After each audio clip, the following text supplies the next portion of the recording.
बिस्मिल्लाहिर्रहमानिर्रहीम। अस्सलाम वालेकुम डियर स्टूडेंट्स। आज हम चैप्टर नंबर 1 का साइंस ऑफ बायोलॉजी का कैरियर्स को हम डिस्कस करेंगे।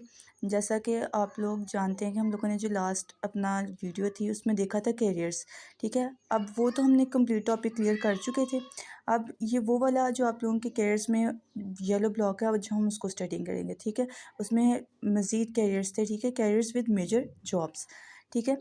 इसमें सबसे पहले हम देखते हैं, सबसे जो फर्स्ट है हमारा पॉइंट वो है वेटरनरी मेडिसिन्स, ठीक है। वेटरनरी मेडिसिन जो आप लोगों ने सुना होगा, एनिमल्स के जो डॉक्टर्स होते हैं, ठीक है, वो कौन किस फील्ड में बिलोंग करते हैं, किस फील्ड से बिलोंग करते हैं, वेटरनरी से, ठीक है। अब इसमें क्या होता है, diagnose and treatment of disease in animals and surgeries, यानी कि सारा का सारा इसमें किससे रिलेट करता है, एनिमल से, उन्हीं का ट्रीटमेंट, उन्हीं का डायग्नोस एंड उन्हीं की सर्जरीज, ठीक है। यानी कि ये वेटरनरी जो फील्ड है, ये मेडिसन है, ये किससे बिलोंग करती है, एनिमल्स से बिलोंग करती है, ठीक है। जैसे हम लोगों ने लास्ट में पढ़ा था ना, मेडिसन MBBS की डिग्री रिक्वायर होती है, लेकिन वो तो ह्यूमन सर्जरी थी ना। लेकिन ये जो आज हम लोगों ने पढ़ा वेटरनरी मेडिसिन, ये किससे रिलेटेड है, एनिमल की सर्जरी और उन्हीं के डिजीज़ से रिलेटेड है, ठीक है। Next is environmental science. तो स्टूडेंट, इन्वायरमेंटल साइंसेस आप लोगों ने सुना होगा, ठीक है, आपसे कि ये इन्वायरमेंट से रिलेटेड होती है, ठीक है। फॉर एग्जांपल आपके इन्वायरमेंट किससे रिलेट करता है, इसमें जो इश्यूज होते हैं वो आपका pollution of all kind, like air pollution हो गया, वाटर पोल्यूशन हो गया, नॉइस पोल्यूशन हो गया, वो सब क्या है, आपके इन्वायरमेंट से बिलोंग करता है, ठीक है। और एंड नेचुरल रिसोर्सेज, यानी कि अब जो पोल्यूशन है, फॉर एग्जाम्पल जो आपका एयर पोल्यूशन है, उसका रिसोर्स क्या है, ठीक है, उसका सोर्सेज आप लोग देखते हो, किन कहाँ से वो आप लोगों का पोल्यूट कर रहा है आप लोगों के इन्वायरमेंट को। अगर आप लोग सोर्स देखोगे तभी तो आप लोगों को सबसे पहले प्रॉब्लम पता होगी, तो तभी तो आप उसका सोल्यूशन फाइंड आउट कर सकोगे ना, ठीक है। उसके बाद नेक्स्ट माइक्रोबायोलॉजी। माइक्रो का मतलब क्या होता है, वेरी स्मॉल, टाइनी, जिसके लिए आप लोगों को माइक्रोस्कोप की ज़रूरत पड़ती है। यानी माइक्रोबायोलॉजी में ऐसे लिविंग ऑर्गेनिजम्स को आप स्टडी करते हो जिनको आप लोगों को देखने के लिए माइक्रोस्कोप की ज़रूरत पड़ती है, ठीक है। तो इसमें रिसर्च की जाती है किसमें, micro organism, which micro organism, virus, bacterias, fungal spores, ठीक है, टू अंडरस्टैंड देयर इम्पैक्ट, यानी कि उसका असर देखते हो आप लोग। नेक्स्ट इज जेनेटिक काउंसलिंग, ठीक है। जेनेटिक से आप लोगों को पता चल गया, आप लोगों की इनहेरिटेंस की बात की जा रही है, लास्ट पे भी आपने कैरियर्स में पढ़ा था ना।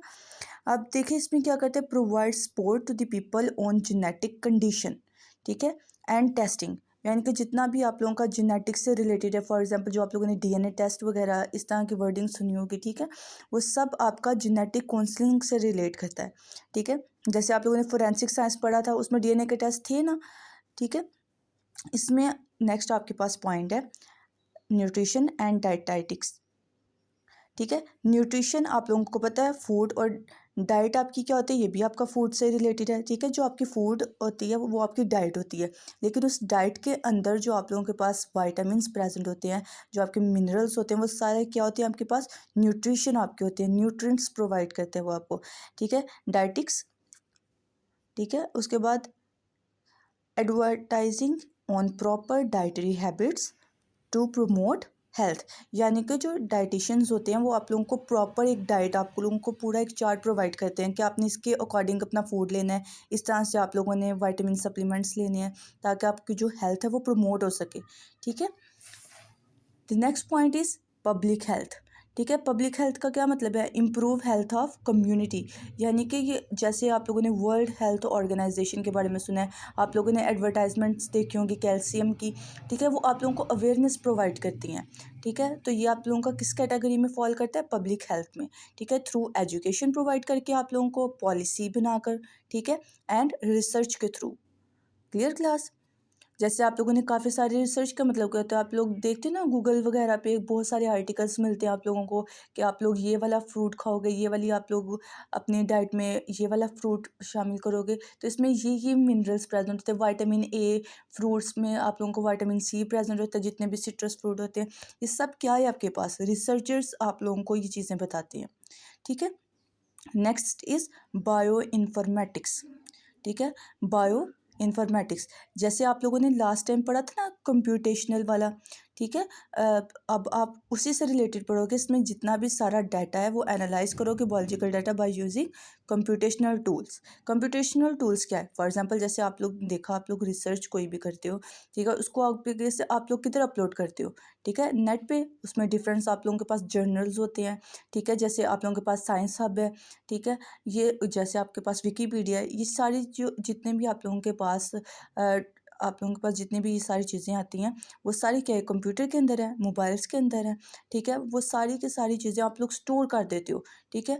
अब ये जो सारा डाटा होता है ये बायोलॉजिकल डाटा होता है, ठीक है। अब वो कंप्यूटर्स के थ्रू आप लोग करते हो डिफरेंट मल्टीपल टूल्स को यूज़ करते हुए, तो वो सारी की सारी इन्फॉर्मेशन जो आपके स्टोर होती है, तो आप लोग इसको कम्प्लीटली क्या बोलते हो, बायो इन्फॉर्मेटिक्स, ठीक है।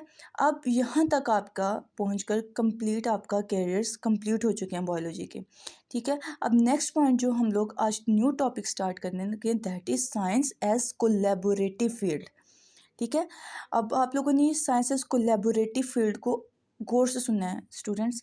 अब देखिए कोलैबोरेटिव फील्ड का क्या मतलब होता है, यानी कि कोलैबोरेट करना, ताउन करना, आप लोग कोलैबोरेट करते हैं एक दूसरे के साथ। यानी कि अब आप लोग क्या देख रहे हो, साइंस के साथ जैसे आप लोगों ने पढ़ा, साइंस क्या है, मेजर इसकी फील्ड्स कौन सी थी, ठीक है, बॉटनी थी, जोलॉजी थी, ठीक है, माइक्रोबायोलॉजी थी। अब इनके साथ साथ अदर जो आप लोगों के फील्ड्स हैं, फॉर एग्जांपल केमिस्ट्री है, फॉर एग्जांपल फिजिक्स है, आपके पास इंजीनियरिंग है, ठीक है, ये सब आपके साथ कोलैबोरेट करते हैं किसी एक चीज़ के अंदर, ठीक है, उसके अंदर। तो अब आप लोग क्या बोलते हो इसको, साइंस एज कोलैबोरेटिव फील्ड। सबसे पहले हम लोग इसकी डेफिनेशन देख लेते हैं, ठीक है।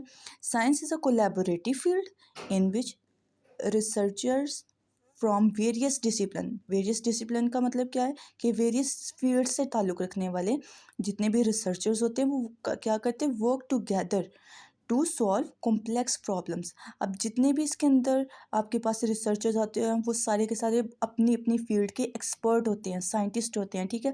फिर वो किसी एक टॉपिक पे बैठकर कोई भी कॉम्प्लेक्स प्रॉब्लम है उससे रिलेटेड डिस्कशन करते हैं, ठीक है। डिस्कशन के थ्रू फिर वो उसका सोल्यूशन निकालते हैं, ठीक है। अब सबसे पहले अब हम इसको एग्जांपल्स के थ्रू समझते हैं, ठीक है। सबसे फर्स्ट पे आप लोग देखिए ह्यूमन जीनोम प्रोजेक्ट। अब ह्यूमन की बात की जा रही है, जीनोम की बात की जा रही है, ठीक है। अब जीनोम आपके पास क्या है, ह्यूमन जीनोम आपने पढ़ा था ना। अब आपकी ये क्रोमोसोम की बात कर रही है, आपके जेनेटिक मटेरियल की बात की जा रही है। आप लोगों ने देखा हो फॉर एग्जांपल आपके पास जो क्रोमोसोम्स हैं, ठीक है, आप लोगों के पास नंबर ऑफ क्रोमोसोम कितने होते हैं, 23 pair of chromosome. But number की अगर आप लोग बात करते हो तो वो नंबर कितने होते हैं, 46। अब ये आपके पास है क्रोमोसोम इस तरह से प्रेजेंट होता है, ठीक है। लेकिन ये क्या है, अभी सिंगल क्रोमोसोम है, ठीक है, पेयर की फॉर्म में नहीं है। अब दरम्यान में आपके पास क्या होता है, सेंट्रोमियर। और ये आपके पास क्या है, सिस्टर क्रोमोसोम। सबसे पहले आपके पास क्या है, सेंट्रोमियर, ठीक है। और ये आपके पास क्या है, सिस्टर क्रोमाटिड्स। Clear class. अब ये सिस्टर क्रोमाटिड्स कैसे होती हैं, इस तरह से प्रेजेंट होती हैं। इस पूरे के पूरे क्रोमोसोम को, ये जो 2 आर्म्स कलेक्टिवली आपने इनको क्या बोले, सिस्टर क्रोमाटिड। इस पूरे क्रोमोसोम को आप लोग क्या बोलते हो, होमोलोगस क्रोमोसोम, ठीक है। ये क्या है, कंप्लीट होमोलोगस क्रोमोसोम।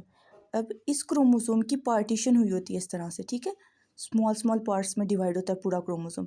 अब ये जो स्मॉल पार्ट होता है एक क्रोमोसोम का, दैट इज कॉल्ड जीन, ठीक है। क्रोमोसोम के एक स्मॉल पार्ट को आप लोग क्या बोलते हो, जीन। अब ये जो जीन होती है, ठीक है, फॉर एग्जांपल ये जीन और ये जीन, दो आपके पास जो जीन है ये आपके हेयर कलर के लिए है, ये आपके आई कलर के लिए है, ये आपकी हाइट के लिए, इस तरह से मल्टीपल्स ऑफ क्रोमोसोम होते हैं। अब इस प्रोजेक्ट में क्या देखते हो आप लोग, इसमें आप लोगों को जितने भी क्रोमोसोम्स होते हैं उनको अल्फ़ाबेटिकली अरेंज किया जाता है। फॉर एग्जांपल ये आपके पास क्रोमोसोम ए है, ये आपके पास क्रोमोसोम बी है, ये सी है, ठीक है। इस तरह से जब आप लोग किसी भी जीन जीन की क्रोमोसोम की मैपिंग करते हो, ठीक है, उसको आप लोग क्या बोल देते हो, ह्यूमन जीनोम प्रोजेक्ट। इसमें आपके पास, आपको पता होगा कि ये जितना भी आप लोगों के है यहाँ पर, ये सारी की सारी इसमें अमीनो एसिड भी प्रेजेंट होते हैं, ठीक है। अमीनो एसिड की सीक्वेंस प्रेजेंट होती है। अब ये जो अमीनो एसिड की सीक्वेंस है ये हम लोग देखने के लिए कि आप लोगों की एक डीएनए से, अभी जो आपको मैंने कहा है ना स्मॉल पार्ट जीन है, ठीक है, इसी स्मॉल पार्ट को अगर आप लोग ओपन करते हो, ठीक है, वो किस फॉर्म में आपके पास आ जाता है, इस तरह से, डबल स्टैंडर्ड डीएनए, ठीक है ना। ये डबल स्टैंडर्ड डीएनए कैसे होता है, जब आप एक स्मॉल से क्रोमोसोम के पार्ट को यानी कि जीन का छोटा सा पार्ट ओपन करते हो, तब आपके पास डीएनए की फॉर्म में आपको ये मिलता है डबल हेलिक्स स्ट्रक्चर, ठीक है, डबल स्टैंडर्ड स्ट्रक्चर। जिस डीएनए की फुल फॉर्म क्या है आप लोगों को पता होना चाहिए, deoxy ribo nucleic acid. Clear है क्लास? ठीक है, अब देखिए इसमें आप लोग क्या देखते हो, aims to sequence and map the entire complete chromosome को, ह्यूमन जीनोम को आप लोग। अब देखो आपके पास इसी तरह से जो क्रोमोसोम है पूरे आपके 46 नंबर ऑफ क्रोमोसोम या 23 पेयर ऑफ क्रोमोसोम इसी तरीके से अल्फ़ाबेटिकली अरेंज्ड किए जाते हैं, ठीक है। उसके बाद क्या है, ये जो प्रोजेक्ट था आपका कब कंप्लीट हुआ था, इन 2003 में। It involve the researcher from various discipline, for example biology. अब देखिए ये आप बायो पढ़ रहे हो तो ऑब्वियस सी बात है आपके पास बायोलॉजी की है। अब जिनेटिक्स, जिनेटिक्स कौन है, ये एक्सपर्ट होते हैं किसमें, जो टोटली कंप्लीट आप लोगों का जीनोम को स्टडी करते हैं, ठीक है। उसके बाद इंफॉर्मेटिक्स, अब देखिए अब आप लोग अल्फ़ाबेटिकली अरेंज कर रहे हो, इसमें नंबर्स भी आएंगे, तो वो सारा किस में आ जाता है, इंफॉर्मेटिक्स में। Next is computer science. Computer science, अब देखें जितना भी आप लोगों को ये सारा का सारा मटेरियल है वो कहाँ पर अब आप लोगों को अवेलेबल मिलता है। आप लोगों की जैसे अभी मॉडर्न साइंसेस आ चुके हैं, मॉडर्न आप लोग के उनके पास ये मॉडर्न टाइम है, इसमें आप लोगों को सारी चीज़ें आप लोगों को ऑल टाइम इंटरनेट पे अवेलेबल मिलती हैं। तो वो सारा क्या है, कंप्यूटर साइंसेस से रिलेटेड है। क्लियर हो गया क्लास स्टूडेंट्स? नेक्स्ट पॉइंट की तरफ देखते हैं हम। The next point is climate change research. अब देखिए क्लाइमेट, अब आपका क्लाइमेट से अब ये पॉइंट अब हम डिस्कस करेंगे। अब इसमें भी कोलैबोरेशन किसके दरमियान में होगी, मैनी डिसिप्लिन्स यानी मैनी फील्ड्स। अब कौन सी डिसिप्लिन फील्ड आएंगी आपके पास, एटमॉस्फेरिक साइंस। अब देखिए क्लाइमेट आपका क्या है, आपका इन्वायरमेंट से रिलेटेड है। अब एटमॉस्फेरिक साइंस क्या है, ये भी आप लोगों के इन्वायरमेंट से रिलेटेड है। इकोलॉजी, इकोलॉजी क्या था आप लोगों ने, स्टडी ऑफ इकोसिस्टम यानी कि इन्वायरमेंट और ह्यूमन बीइंग का आपस में रिलेशनशिप इकोसिस्टम कहलाता है, और इकोसिस्टम की स्टडी को आप लोग क्या बोलते हो, इकोलॉजी। क्लियर हो गया, इसमें भी इन्वायरमेंट आ गया आपके पास। उसके बाद इकोनॉमिक्स एंड सोशियोलॉजी। अब इकोनॉमिक्स क्या है, अब आपका वेदर चेंज होगा, क्लाइमेट चेंज हो जाता है। अब क्लाइमेट के चेंज होने की वजह से क्या होता है, अब जो क्रॉप्स वगैरह हैं उनकी ग्रोथ पे इफेक्ट पड़ता है, यानी कि आपकी इकोनॉमी डिस्टर्ब होती है। सोशियोलॉजी क्या है आपके, ये क्या है, इन्वायरमेंट, सोशल बिहेवियर, सोशियोलॉजी, ठीक है। यानी कि ये भी आपका किससे रिलेट कर रहा है, आपकी इन्वायरमेंट से। यानी कि जितना भी आपका क्लाइमेट चेंज है वो सब का सब आपका इन मल्टीपल्स ऑफ डिसिप्लिनरी जो साइंस है, रिसर्चर्स है, एक्सपर्टीज है, वो इसकी कॉम्प्लेक्स प्रॉब्लम्स को स्टडी करते हैं, ठीक है। Next is medical research. अब मेडिकल रिसर्च से आप लोगों को पता चल गया, अब ये मेडिसिन की बात की जा रही है इसके अंदर, ठीक है। इसमें मल्टीपल ऑफ डिजीज़ की बात की जा रही है आपके पास, ठीक है। अब rely on interdisciplinary collaboration among many disciplines, among many fields such as cancer research. अब देखें कैंसर आजकल बहुत ज़्यादा कॉमन है, ठीक है। अब जो आपके पास जो कैंसर को स्टडी करते हैं उनको क्या बोलते हैं, ऑन्कोलॉजिस्ट। जैसे अगर आप लोगों की मेंटल हेल्थ को स्टडी करने वाले हैं वो क्या होते हैं, साइकोलॉजिस्ट, ठीक है। अब देखिए लास्ट पे क्या लगा है, जिस्ट। इसका मतलब क्या है, आपके पास ये कौन है जो स्टडी कर रहे हैं इसको। अब ये क्या है, ऑनको मीन्स कैंसर कंसल्टेंट, यानी कि जो ऐसे रिसर्चर्स, अब एक डॉक्टर्स वो होते हैं आपके पास जो आपको मेडिसिन प्रोवाइड करते हैं, ठीक है ना, और एक वो होते हैं जिस जो आपको, अब आप देखें आपको जो बेस्ट एग्जांपल मैं दे सकती हूँ that is psychiatrist and psychologist. Psychiatrist आपको जो है कंप्लीट आप लोगों का ट्रीटमेंट करते हैं, लेकिन जो साइकोलॉजिस्ट होते हैं वो बस आप लोगों को स्टडी करके बता सकते हैं कि आपको ये प्रॉब्लम है, ठीक है ना। अब देखिए अब इसमें कौन कौन, अब एक अगर कैंसर की कोई डिजीज़ है, ठीक है, अब उसके अंदर कौन कौन आप लोगों के पास इन्वॉल्व हो रहा है, ऑन्कोलॉजिस्ट जो कैंसर के स्पेशलिस्ट हैं, ठीक है, बायोलॉजिस्ट, अब देखिए ये भी बायो से रिलेटेड है आपका। उसके बाद बायोकेमिस्ट, बायोकेमिस्ट क्यों इन्वॉल्व होना है आपको पता है, आप लोगों का जो ट्रीटमेंट किया जाता है उसको क्या बोलते हैं, कीमोथेरेपी, यानी कि केमिस्ट्री इन्वॉल्व हो रही है। उसके बाद जेनेटिक्स, अब आप लोगों को पता है ये आप लोगों की बॉडी के अंदर म्यूटेशन काज करती है। म्यूटेशन कहाँ पर आती है, म्यूटेशन वर्ड ही का मतलब है change in gene, abnormal change in gene, ठीक है। उसके बाद फार्माकोलॉजिस्ट, फार्मा का मतलब क्या था आपका, इट इज़ अबाउट ड्रग्स, ठीक है, मेडिसिन। अब जो मेडिसिन फार्माकोलॉजिस्ट होंगे तो वो उसी से रिलेटेड कोई आपके पास कोई मेडिसिन आप लोगों को इससे रिलेटेड बता सकेंगे। एंड स्टैटिस्टिशियंस, अब ये स्टैट्स की बात की जा रही है, ठीक है। अब आपको ये कैसे पता चलेगा कि जो कैंसर्स के पेशेंट्स हैं उनका जो लेवल है वो कितना इंक्रीज़ हो गया हुआ है, ठीक है। जो कैंसर के पेशेंट्स हैं वो इस कंट्री में या डिफरेंट मल्टीपल ऑफ कंट्रीज़ में उनकी जो रेंज है वो क्या है, वो कौन स्टडी करके बताते हैं, statisticians. Clear students. Next point is robotics and artificial intelligence, ठीक है।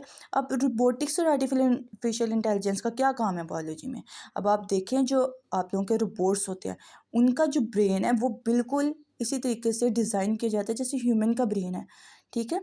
तो इस वजह से इसको बायो के अंदर भी रखा गया, ठीक है। इट इज़ हाईली इंटरडिसिप्लिनरी, ठीक है। इसमें क्यों हाईली डिसिप्लिनरी बोला गया, क्योंकि इस पे भी मल्टीपल्स ऑफ फील्ड्स इन्वॉल्व होंगे, ठीक है। It involve computer science because it is about artificial intelligence, engineering क्योंकि इसके अंदर क्या की जाएगी, डिज़ाइनिंग की जाएगी, मैथमेटिक्स की बात की जाएगी।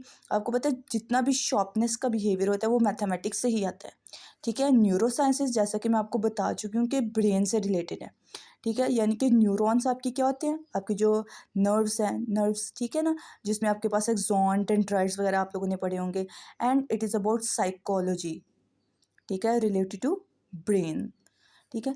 It led this significant advancement in the robotics system. Autonomous vehicles कौन सी हैं, व्हीकल्स हैं जो ऑटोमेटिक होती हैं, ठीक है। एंड मशीन लर्निंग, ठीक है। अब ये क्या है, कोई भी आप लोग रोबोट बनाते हो वो क्या होती है, एक मशीन होती है और उसको लर्निंग दी जाती है, मल्टीपल ऑफ लैंग्वेजेस के अंदर डाली जाती है। जैसे आप लोगों ने देखा होगा बहुत सारी जो मशीनरीज होती हैं वो क्या बोल रही होती है, इंग्लिश में आप लोगों को दे रही होती हैं और उसके अंदर जो लैंग्वेज इंस्टॉल करवाई जाती है वो आपके पास कंप्यूटर की लैंग्वेज होती है। आप लोगों ने सुना होगा जावा, C++, ठीक है, C++, ये सारी क्या है, ये लैंग्वेजेस प्रोसेसिंग क्या की जाती है, इंस्टॉल करवाई जाती हैं। क्लियर हो गया students. The last point is space exploration, ठीक है। स्पेस एक्सप्लोरेशन की बात की जा रही है अब यहाँ पर। अब इसमें क्या है, आपके पास ऑर्गेनाइजेशन इसमें मल्टीपल्स इन्वॉल्व हो रही हैं। कौन सी ऑर्गेनाइजेशन इन्वॉल्व हो रही है, like NASA and international space station. What is stand for NASA, NASA stands for what, national aeronautics space administration, ठीक है। ये अमेरिका की एक ऑर्गेनाइजेशन है, ठीक है। अब आप लोगों ने बहुत टाइम सुना होगा जो नासा है वो रिसर्च कर रहा है इस टॉपिक पर, उस टॉपिक पर रिसर्च कर रहा है। ये बहुत बड़ा एक ऑर्गेनाइजेशन है अमेरिका की, ठीक है। इसके अंदर बहुत सारे मल्टीपल ऑफ साइंटिस्ट, रिसर्चर्स जो कि अपने अपनी फील्ड में एक्सपर्ट होते हैं, ठीक है। वो क्या करते हैं, किसी एक टॉपिक से रिलेटेड वो स्टडी करते हैं, ठीक है ना। अब जैसे अब आपके पास देखिए कौन कौन सी फील्ड्स इसमें इन्वॉल्व हैं। Astrophysics, it is about stars. Planetary scientist यानी कि प्लैनेट की स्टडी के बारे में बात की जा रही है। इंजीनियरिंग की बात की जा रही है, मैपिंग सिस्टम। बायोलॉजी की बात की जा रही है, मेडिसिन की बात की जा रही है, ठीक है। अब आप लोगों ने देखा होगा स्पेस एडमिनिस्ट्रेशन में नासा में जो सबसे फर्स्ट वेजिटेबल जो ग्रो करवाई गई थी स्पेस के अंदर वो कौन सी थी, लेट्यूस। अब lettuce is a plant and it is related to the biology, ठीक है। अब इसमें सेकंड पॉइंट क्या है, it enable scientist to investigate cosmos. अब ये कॉस्मोस क्या है, ये इट इज़ अबाउट फिजिक्स, ठीक है। लेकिन ये नेचुरल साइंस भी है, आपको पता हो कि ये बायोलॉजी से भी रिलेटेड है। कैसे रिलेटेड है, ये नेचुरल साइंस है, ये आपकी इन्वायरमेंट में प्रेजेंट है। स्काई के अंदर ये जो आप लोग देखते हैं ना टूटा हुआ सितारा, ठीक है, ये जो एकदम से जो स्टार की मूवमेंट होती है, इस ये आप लोगों का जो इसके पीछे एक टेल सी बनी हुई नज़र आती है, ये कॉस्मोस होती हैं, ठीक है। इनको स्टडी करने के लिए भी क्या की जाती है, स्पेस एक्सप्लोरेशन में ये आ जाता है, ठीक है ना। तो आई होप स्टूडेंट्स के आप लोगों को वीडियो अच्छी लगी होगी, आप लोगों को समझ आई होगी, टॉपिक क्लियर हुआ होगा। तो अगर किसी को किसी चीज़ में कोई प्रॉब्लम आती है तो कमेंट में ज़रूर बताइएगा। अल्लाह हाफिज़ स्टूडेंट्स।